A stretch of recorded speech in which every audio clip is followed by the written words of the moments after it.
Hello, everybody, and welcome back to another episode of Anecdotes with Alex. I'm Alex, your host forever, because this is my podcast. Crazy. Anyways, thank you so much for tuning in for another week. This week, we are looking into another piece of writing that I found on Pinterest quite a while ago when I was making my vision board or whatever for 2024. And let me just read it to you.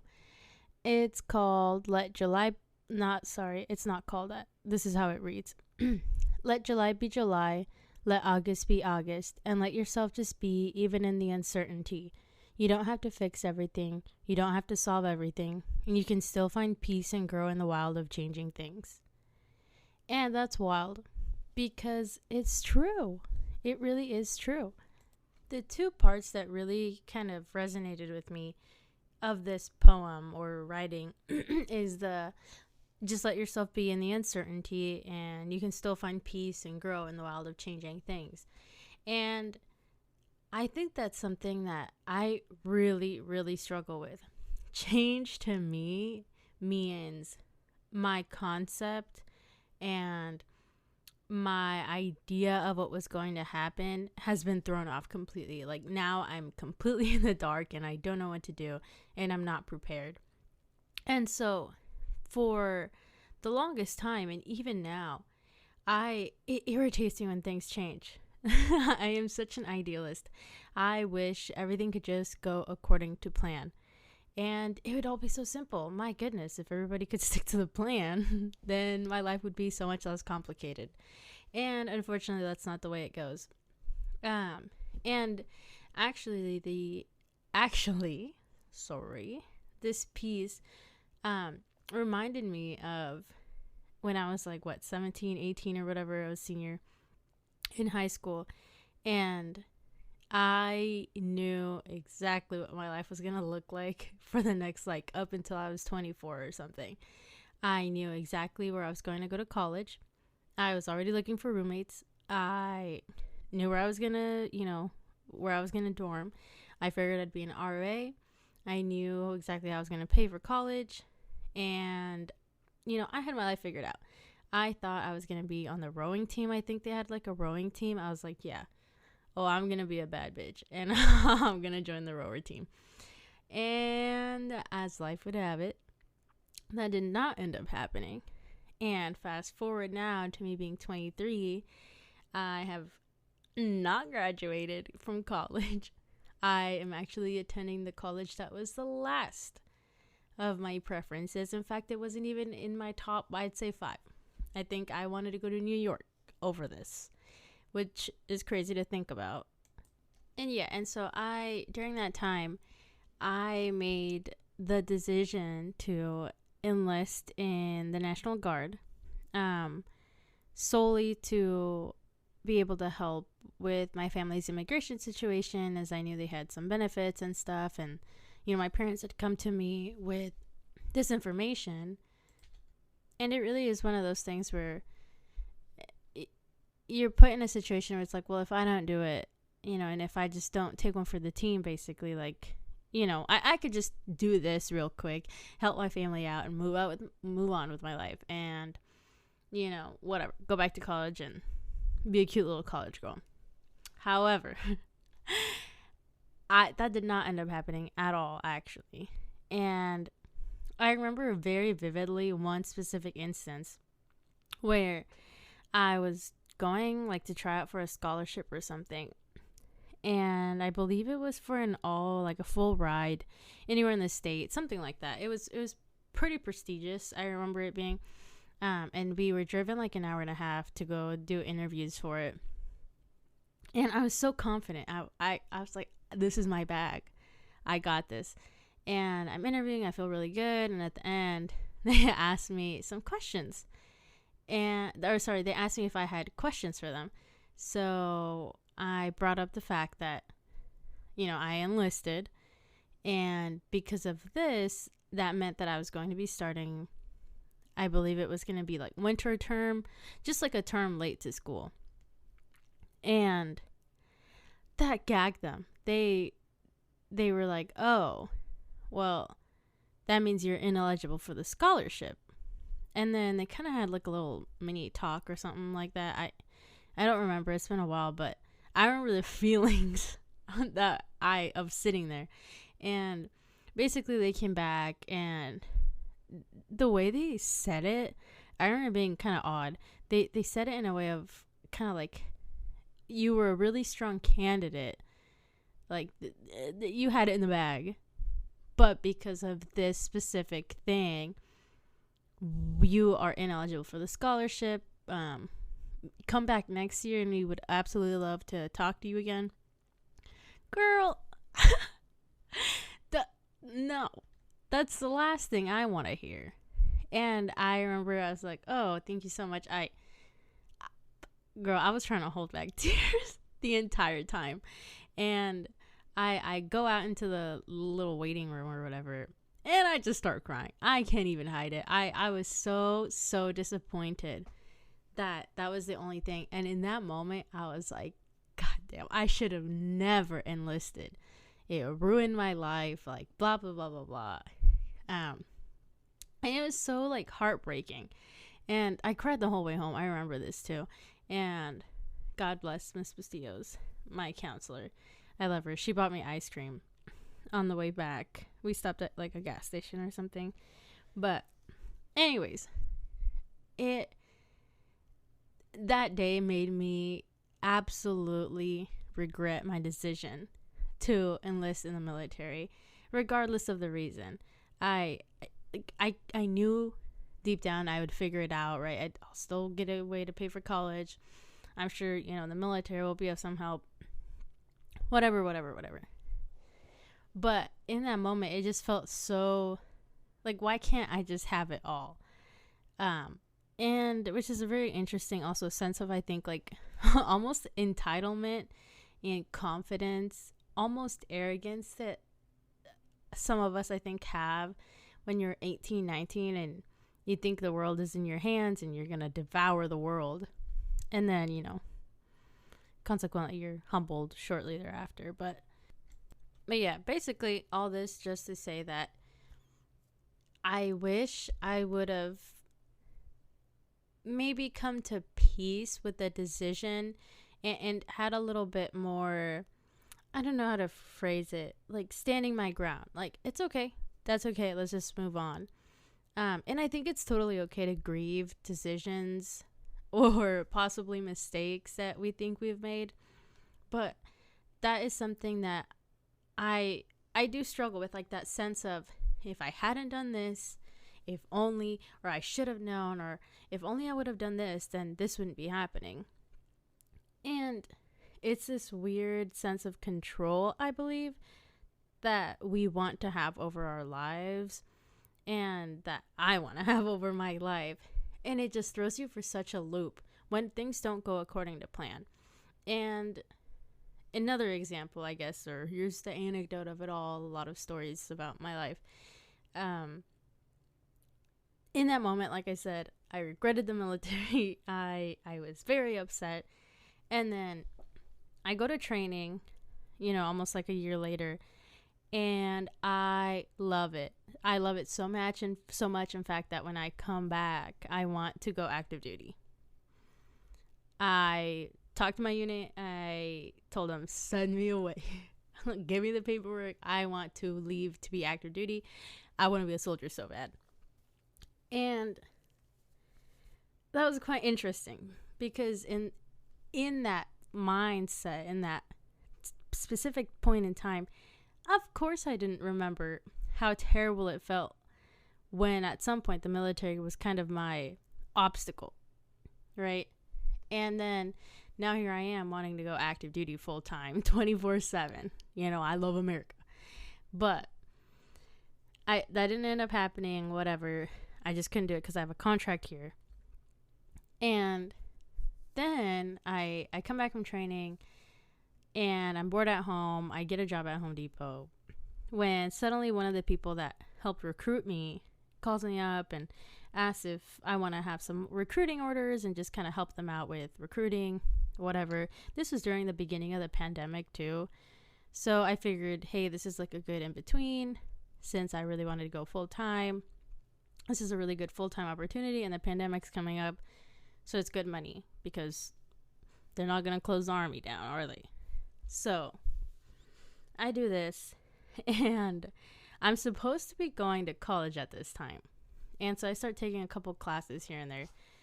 And at some point, I think the deal with those orders was that I think I was going to be on orders until August or something, until I moved to college. Well, guess what? In that moment, no longer wanted to go to college. I wanted to be a recruiter. I wanted to do a full tour, do 3 years, and maybe do school, intermittently, like throughout those 3 years, and maybe do it a little bit more part-time and then do a full-time job with them. And I remember I told my parents this, and they did not have it. Especially my dad. And it was getting heated. I remember that because I was like screaming, crying. Like I was very upset, not screaming. I can't scream. My voice never goes that high. I was crying and talking and trying to defend why I wanted to do this all of a sudden. And the only real thing I remember that I said is that if I mess up, then let it be my mess up. I am so sick and tired of doing things for other people or having other people tell me what to do. I want it to be a mess up because it's my fault, and I'll take it and I'll roll with it. And you know what? That's a good point. Because I feel like that's such a brave thing to do, first of all. Being able to be like, if I mess up, that's on me. That's on me, and I'm going to keep moving. That's incredibly brave. Then, so, fast forward a few months. I keep working with them. I'm still living with my parents. And then I'm like, you know what? It's time to go. It's time to, well, there was some like things going on in the workplace where I was at while I was still recruiting. So I was transferred across the state, and I took that time to move out. And I actually ended up working with recruiting for almost another 2 years. And then there came a point where I became so stressed that I started developing food allergies. And that was fascinating, to say the least. Very fascinating. And during that time, I was also struggling. During the latter part, I want to say, I started struggling with alcohol and those food allergies. Probably a mixture of those two, and those two kind of were hand in hand with like the stress. It was just a way of coping, and then the allergies were kind of the result of this way of coping and the horrible amount of stress I was under. But anyways, yeah. And then after that, I finally decided to quit that job. And I think somewhere along the way, I lost my courage because I was once so scared to quit. That's all I had known for 2 years, right? Of like my independent adult life. I had been with that job. So to me, losing this job willingly was such a, I don't even know how to describe it. It was incredibly hard, and it was completely jumping into the unknown. Like, what am I going to do now? I was earning really good money for my age, and I had a routine, and everything was very expected. I had a routine. I knew when payday was coming. I knew what my life looked like every single day. And all of a sudden, here I am caving into the stress, which this is what I'm thinking in the moment right now. I think now, being like almost 2 years removed from that time in my life, I again think it was quite brave to realize that I can't keep doing this and I need to move on and take care of myself. because it was getting to the point where my body was like killing me from the inside out because of how stressed I was. Anyways, as I was saying, the uncertainty of what was going to be, or what it was going to be after I quit this job, was so overwhelming and paralyzing that I genuinely think that's the reason why I even stayed for so long. But honestly, after experiencing that horrid experience of just the job and the stress, I never want to feel like that again. Like, I never want to let the fear of just knowing what's coming, or what, or not knowing what's coming, or, not knowing how I'm going to handle things, or what I'm going to do after things end or things begin. I never want to let that stop me from doing things and for looking out for myself again, because that was terrible. And girl, if you are doing the same and you're just scared of what it's going to be like once you end or start something, just take the leap. You're going to be living through it twice anyways, because you're going to be worried about it and making up scenarios all day. So you might as well just, rip the Band-Aid off and just go do it and just live through it once instead of living through it a million times in your head, But anyways, and so for some time, again, I kind of like gained back my courage. I really struggled with the idea of like, oh my gosh, I'm a flop. I couldn't even handle the stress of that. Like, I'm not cut out for anything, And that's when around that time, those like bad associations, I guess, or memories started coming back of like, oh my God, I'm a flop. I couldn't get that scholarship because I enlisted. Now look at where enlistment got me. When at some point, that's really all I wanted to do. And now, this was about 2 years ago, and now this is my 6th year of being in the military. And I was super set on doing my 20 years. I was like, matter of fact, let me do 40. And just retire out of the National Guard, and, I'll be good to go. Or if I go full time, I can retire by 37, basically. And I was super gung-ho. I was ready. But, girl, this last year, I have been an acting platoon sergeant, which has taken such a toll on my mental health, because I'm doing things outside of drill. I'm having to worry about so many people and I'm held accountable for so many people and so much equipment, and then myself, and, doing a bunch of stuff, basically. And I'm only 23. And there's only so much that I feel like I can do, or experience I have to do it well. But at the end of the day, it's just the toll it takes on you, right? Like, I'm still trying to go to school. I still have a part-time job. I'm trying to handle my personal life. And, a mixture of things. And my separation date is coming up in September. And for some time, for a couple months now, I've been on the fence of, should I re-enlist? Should I just take a year break and see how life is without the military, and whatever.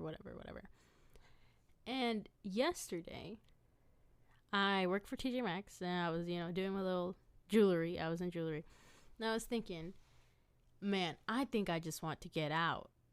I think the only reason I'm staying in is to keep it as a safety net, because it's comfortable, because it's certain. I know when drills are coming. I know what they expect from me. And worst case scenario, if I flop on the civilian side, I'll always have the military. And girl, I need to start having more confidence and start being braver, and start realizing that I can't just keep having these safety nets just because I'm scared. But yeah, that is it occurred to me yesterday that I really don't want to keep doing this every single month. I don't want to keep packing for field drills. I don't want to be sleeping outside while it's snowing and wake up to snow in my boots and then use like the vegetable little Walmart bags to put over my socks so that my socks don't get wet and I don't get frostbite or something. That's not something I want to be doing at 35. 45, 55. No, I don't want to be carrying around a weapon on my back, waiting for some loser to tell me that, my hat is on weird or that I need to have my helmet on. No, I want to be free. I want to be free. And to be free, you have to be brave. Because if I succumb to this fear of not knowing and just wanting to be comfortable just because I'm really scared of what life is going to look like post-military, since that's all I've known since I was 18, like, I'm gonna just live a life full of regrets and regrets of, what could have been, or how, I could have lived my 20s in a different way. And I would hate to be maybe one day in my 40s thinking back like, dang it, I wish I would have done something cooler in my 20s, or I wish I don't know, would have dyed my hair pink. Something even as simple as that. Because, life is too short, and life is too short to be living in fear just because you don't know how you're going to react, and you don't know what's coming, and you don't know how to act, or you don't know how to plan, or you're scared that maybe this decision is going to be the wrong, and that maybe if you would have stayed, it would have been the right decision. But at the end of the day, every decision is the right decision because it's building you to be the person that you're going to and are becoming. We're such fluid creatures. And I think it's so hard not to get caught up in this concept that, like, our growth has to be linear and we're always supposed to be progressing and we're always supposed to be going towards this, like, super enlightened stage, and every single step we take has to be up. Like, no, girl. Arguably the last, 2 years have been like a step, like 3 steps down, 1 step up, 2 steps down, 1 step up, then 7 steps up, then 3 down. We just have to be okay with not knowing and make peace with ourselves. And listen, if you mess up, that is okay. Unless you're jumping off a building, it's gonna be okay. And yeah, I guess I just really wanted to say that because and this is kind of like the whole thesis of the podcast in general, is almost via my own stories and my own thoughts and streams of consciousness, hoping that somebody who needs to hear that or can even relate to where I am or I was in my life can hear this and be like, oh, there's somebody else that was struggling with making a decision or was really, really afraid of making a decision because they didn't know what it was going to end up like. And yeah, that's really the only reason I want to share this kind of stuff, because it can be so hard.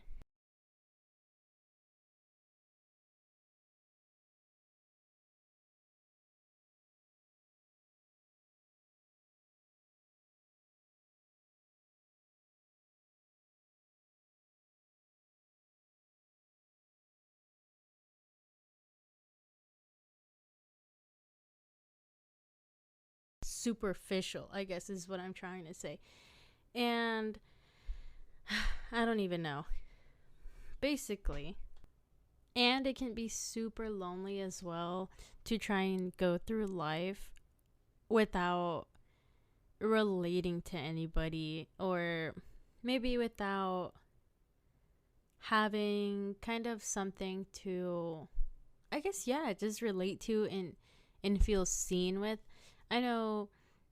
We all have, our confidants and our people that we feel really close to and that we share things with. But at some point also, there is that time, at least for me, I'm kind of in a time where I want to be more introspective, and I would rather maybe listen to like a podcast or a video where I can feel like that, where I can feel something, have it be kind of a mirror for myself to see what I resonate with and why I resonate with it, and something along those lines, instead of feeling perhaps like I'm venting or just constantly putting my baggage so to speak, onto other people. But anyways, I'll just close this out because I think I've said what I felt and what I felt like needed to be said and come out in terms of what really resonated with me from that writing. And to end it again, I just want to say, be brave and just live a life that is worth living to you, and a life of freedom. And whatever that freedom looks like to you, that is not going to be what freedom looks like for the next person or for another person or for your partner or for your parents. We all have our own idea of what happiness and freedom really looks like for us. So listen to yourself and really just follow your heart. That sounds really corny, but follow, your intuition, trust your intuition, and do what's right, and take the time to sit down with yourself and analyze why you're making the decisions and doing the things that you do, and see if they're coming from a place of alignment with, your idea of happiness and freedom. Or even out of necessity, right? Sometimes our jobs don't really align with what we want to be really doing. But, are you taking the time, like this podcast? I have to go to work in like an hour and a half. Work is not my favorite, but it's something that I need to do in order to, pay my part of the bills. But I'm taking this time, this half hour, this 45 minutes, whatever, to do something that I really, really wanted to do and I'm really passionate about. And it makes me feel like I'm free and I have the freedom to choose to do this. And I'm very grateful for the ability to have the time and freedom to do this little podcast. So, yeah, take the time to just look at yourself and figure out what being free and being happy means to you. And don't be afraid of taking the leap and making decisions that might scare you, because you don't know what's going to happen. But just do them anyways. And I'll see you on the other side of them, I'm sure. So yeah. Thank you again for tuning in to the second real episode of Anecdotes with Alex. And I'll see you next week, probably next Monday, for another episode of Who Knows What. Whatever intrigues me. Or maybe it'll be a rambling session about how drill went. You never know. Okay, bye. Bye-bye.